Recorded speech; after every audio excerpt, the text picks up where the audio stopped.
B Kantharao, రాష్ట్ర chairman, AP సమగ్ర శిక్ష కాంట్రాక్ట్ అవుట్సోర్సింగ్ ఎంప్లాయీస్ ఫెడరేషన్.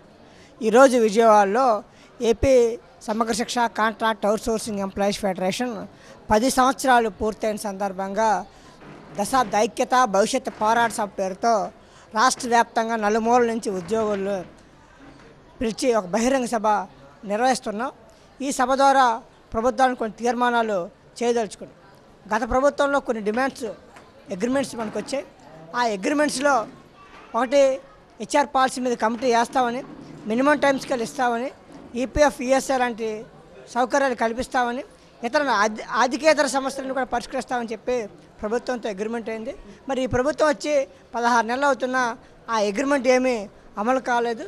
అందుకని చెప్పే భవిష్యత్ పోరాట సభని మేము నిర్వహించి కార్యాచరణ ప్రకటించాం. రేపు డిసెంబర్ 10వ తారీఖున చలో ఎస్పీడీ కార్యక్రమం పేరుతో వేలాది మంది విజయవాడకి రాబోతా ఉన్నాం. జనవరి 1వ తేదీ నుంచి సమ్మెలోకి వెళ్ళడానికి ఆలోచన చేయబోతున్నాం. మా సమస్యలు పరిష్కారం కావడం లేదు. దశలవారీగా కార్యక్రమాలు ఉన్నాయి. జిల్లా కేంద్రాల్లో, మండల కేంద్రాల్లో, రాష్ట్ర స్థాయిలో ధర్నాలు కూడా మీ భవిష్యత్తు కార్యాచరణ ప్రకటించాం. అయితే కూటమి ప్రభుత్వ నేతలు మా ప్రభుత్వం రాకముందు ప్రతిపక్షంలో అనేకమైన హామీలు ఇచ్చారు. మా సమస్య పరిష్కరించాలని డిమాండ్ చేశారు. పవన్ కళ్యాణ్ గారు చాలాసార్లు మాట్లాడారు. మరి అధికారంలోకి వచ్చిన తర్వాత మాట్లాడడం కానీ, పట్టించుకోవడం కానీ, మాతో కలిసి మాట్లాడే పరిస్థితి లేదు. ఈ నేపథ్యంలోనే ప్రభుత్వంపై ఒత్తిడి పెంచేందుకు ఈ భవిష్యత్ పోరాట సభని నిర్వహిస్తా ఉన్నాం. ఈ పోరాట సభ ద్వారా ప్రభుత్వానికి మా సమస్య పరిష్కరించాలని చెప్పి డిమాండ్ చేస్తా ఉన్నాం.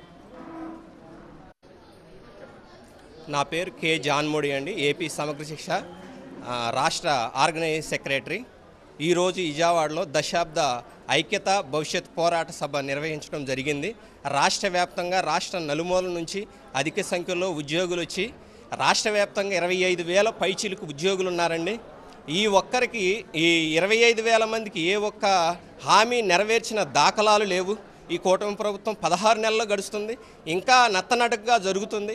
ఇప్పుడు కన్నా కూటమి ప్రభుత్వం ఈ ఉద్యోగుల సమస్యలను పరిష్కరించడానికి చొరవ చూపాలని, ఈ విధంగా చొరవ చూపని పక్షంలో పెద్ద ఎత్తున ఉద్యమించి ఉద్యోగులందరూ ఐక్యత అయ్యి ప్రభుత్వం మీద ఒత్తిడి తీసుకొస్తామని ఏపీ సమగ్ర శిక్ష కాంట్రాక్ట్ అవుట్సోర్సింగ్ జేఏసీగా డిమాండ్ చేస్తున్నాం.